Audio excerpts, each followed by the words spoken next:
Welcome to the bold analysis. Today, I have seen social media awash with photos and videos and people running a very big narrative that RAILA Odinga was deployed in KICC by William Ruto to receive African leaders, or rather to receive William Ruto. But as I can tell you, the crafters of that narrative just wanted to divert your attention from the whole this. So in this podcast, I am going to break it down.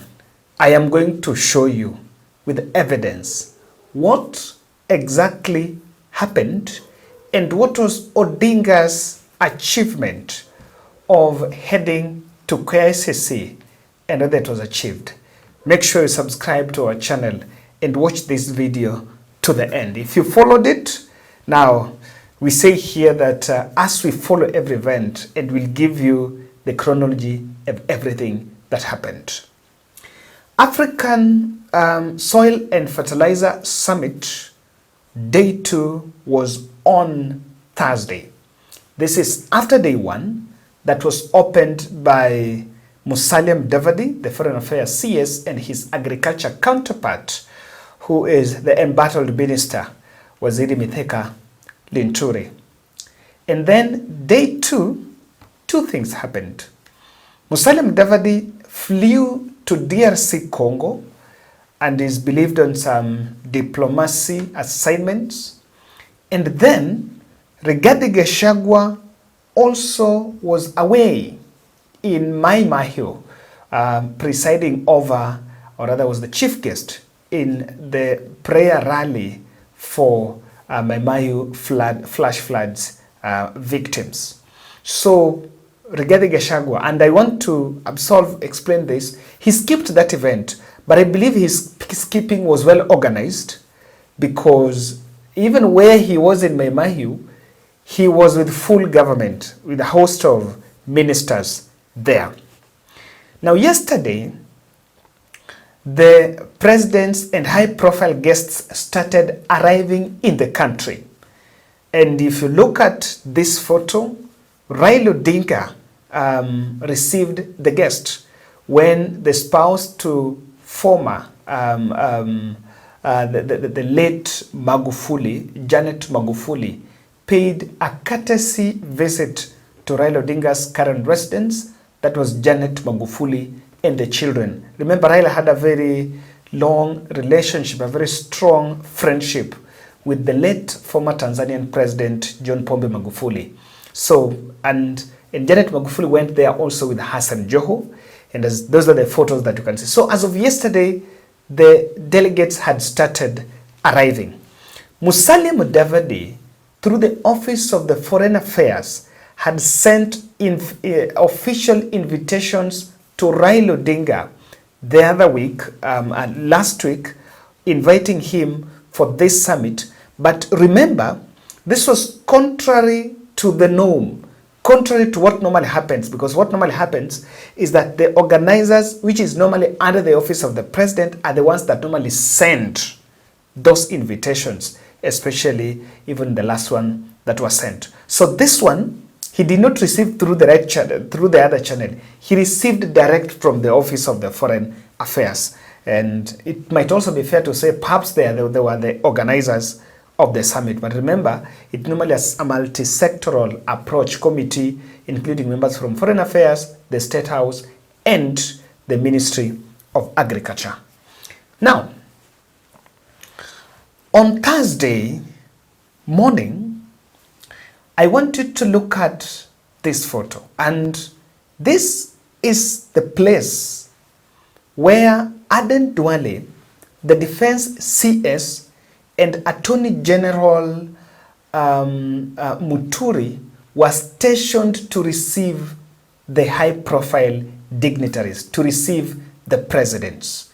I have these photos. If you look at them, you can only find them in the first Twitter page of Duale, of the Defense CS Aden Duale, and he was receiving visitors here.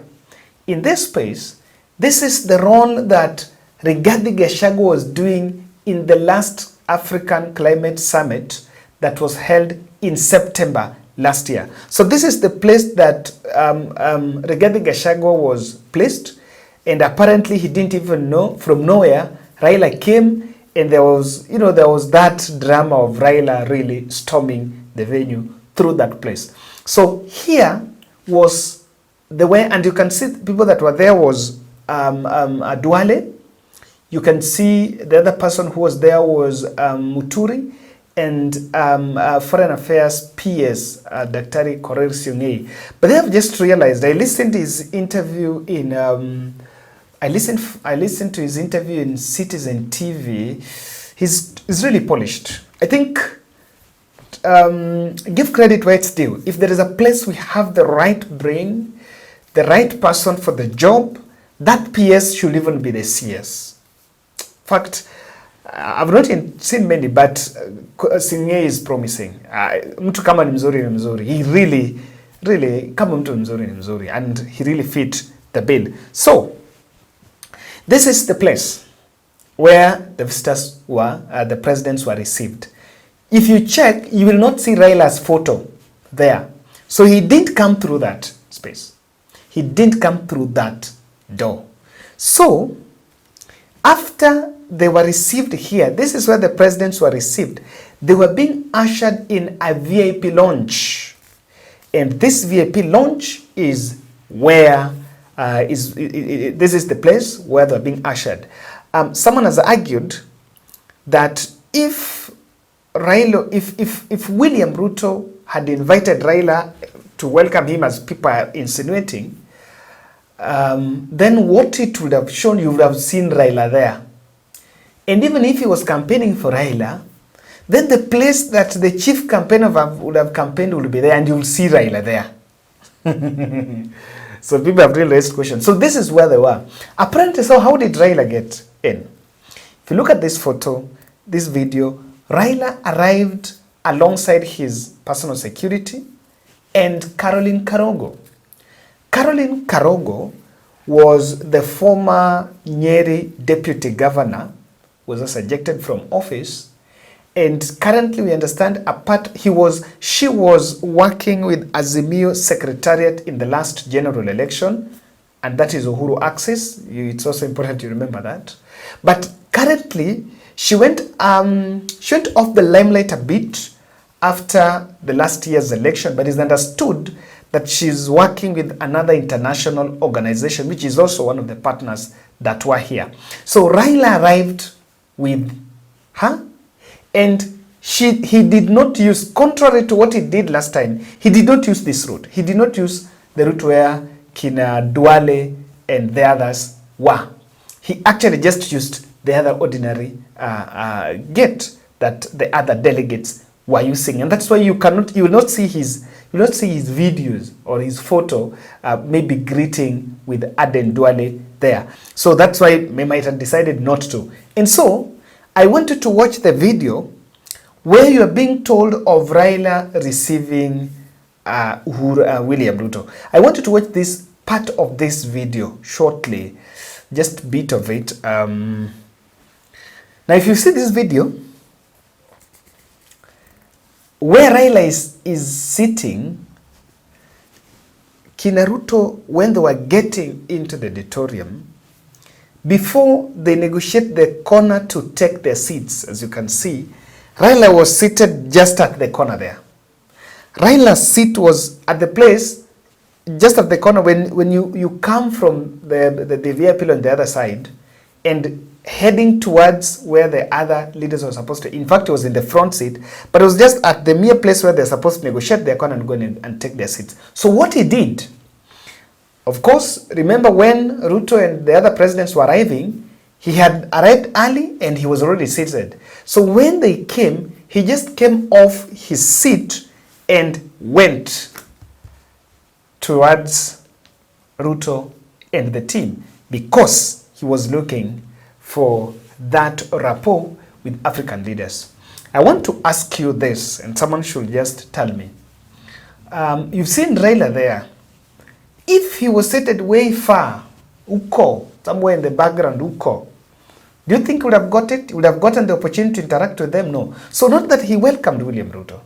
When they were getting there, his seat, and you can still look at that video, his seat ilikuwa hapo kwa kona.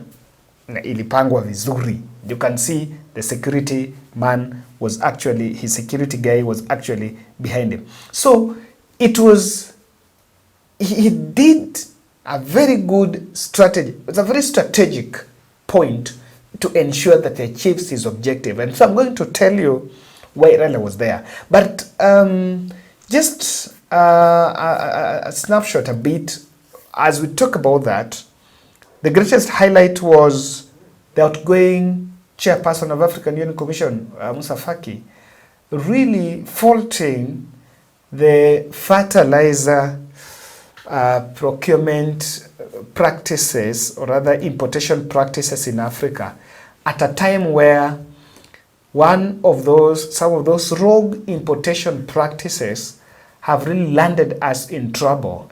Maybe just get a snippet of what Musa Faki said. Some African countries produce fertilizers, but we depend mostly on imported fertilizers, making them very expensive for our farmers. Yet, the African Center for Fertilizer Development, based in Zimbabwe, has been in existence since the 1980s. We must optimize use of such existing continental assets to boost local fertilizer production and deliver quality fertilizers to African farmers at affordable prices. This is imperative if we are to improve the continent's agricultural sector, key for our food sovereignty and security. I took that speech. I paid more attention to his speech because he spoke about what exactly. I think he must have been in this country since maybe for the last 2 days and might have seen the headlines or even watched news and understood. You know, Kenyans were getting social media and were saying, you know, the African presidents, the presidents that are arriving in the country must just take a newspaper around and read what's happening so that you can really know where the Nini is being hosted. And I don't know why the chief guest, Mauritania president, who is the new chair of AU, was supposed to be the chief guest, but he also skipped, and William Ruto had to take that position, but not much to be said. Now, I want to show you some tweets. Look at what William Ruto tweeted and what Raila Odinga has tweeted. People have been asking Raila Odinga why he has not shared the photo of his chief campaigner. This is what he has shared after that. I joined fellow African leaders today at the African Fertilizer and Soil Health Summit in Nairobi. Africa has the potential of feeding the entire world. Overuse of fertilizer impacts our soil and productivity. Of productivity impacts our soil and productivity negatively. Then he shared these photos. So he's being asked why. I can see Bianca is asking, Mr. Odinga, why are you excluding the photo of your President William Ruto, who doubles as chief campaigner for AUC chairmanship bid? Is being asked.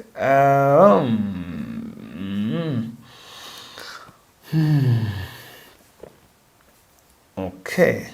He's saying somewhere in this piece, you should appreciate William Ruto, brother. He is your chief campaigner, but why not share his photo? Okay. Here, this is the most important picture you left. You attended this meeting because of the favor and acknowledgement of William Ruto. He did not share. Now, they're asking Raila Odinga why Raila Odinga has not shared William Ruto's photo. Also go to William Ruto, and that's why I'm telling you, not much has been said. If you check what William Ruto has said, he has also shared these 4 photos. The 4 photos he has shared, it must be, and he talked about Africa must work towards securing affordable, equitable, and accessible fertilizer through local manufacturing, and the rest of it. So, not even that William Ruto shared the photo of Raila Odinga.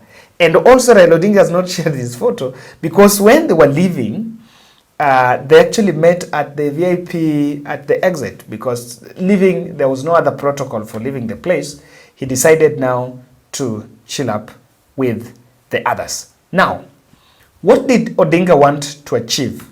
4 things Odinga wanted to achieve. One, he wanted to establish that rapport, and someone will ask why. If he decides to take his bid through, then he will need a thorough campaign. But I'm seeing something here. Odinga was also showing up to gauge Ruto's optimism on those campaigns. I've been seeing Kenya Kwanza outside here asking Raila Odinga the way Raila Odinga should tone down on anti-Ruto politics because Ruto is his chief campaigner. And so why he went there, he also wanted to gauge, okay, fine. Outside here, the young people, the young politicians are talking about me or about William Ruto being a chief campaigner. Is he really a chief campaigner? I'm not seeing, and that's why I showed you through whatever happened at KICC. I am not seeing a chief campaigner. I'm not seeing one. I'm not seeing a chief campaigner here. Because if 5 heads of state are in the country, you need their votes, you have their candidate, you are the chief campaigner. I think you should have fixed, I would have even seen Raila Odinga in State House later with these African presidents, the other 5 African presidents that were in the country to attend the Sudan peace mediation launch that was going on. And even that VIP would not have been there. And it points out clearly that Ruto is not Raila's chief campaigner. I don't know how we will have to convince that. Ruto is not Raila's chief campaigner. I will probably, God willing, take time and do an in-depth analysis on why Ruto is not Raila's chief campaigner. I'm looking at that talk there. He went there, he gauged. It was not in it. And 3, Raila is having a deep intel on navigating some of these forums because it's also not just easy to get things on your space. If his team were asked about his appearance and what he's doing there, and he said, I am establishing a rapport with African leaders. I'm not just in it. Remember, even himself, he must keep his cards close to his chest. Because many have been asking, Raila is not interested. I am seeing Raila Odinga, I'm seeing Wiper Party. Kalonzo was in his backyard saying, I will be president, Wiper will form government. ODM is saying, ODM will form government. You know what's happening here? So everyone is strategizing on his end. It's a good strategy because it will show up, it will actually charge the masses. But from what I am seeing, Raila is also keeping his cards close to his chest. He must read and see what exactly is on table. But then before I finish, this week, I'm just reading this story here. Let's go to China, Chad, just an anecdote here. So Chad went to elections, and after elections, opposition candidate, Dr. Success Masra, has won that presidential election with a 59% votes, well ahead of transitional president Mahatma Gandhi. Mahatma Gandhi took up power after the death of, is it a military coup, the death of his father, something around that, and has been in power for some time. And Incumbent has lost by 14.36%. Remember, 59% voted for the opposition candidate. Incumbent has gotten 14.36%. Now as we speak, I'm shooting this video somewhere, this is Thursday midnight. Success Masra has declared himself as the president-elect.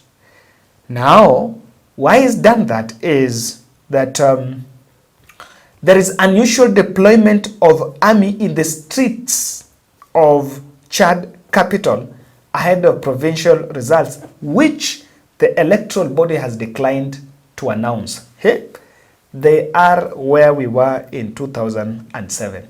There is some lesson why I'm sharing this.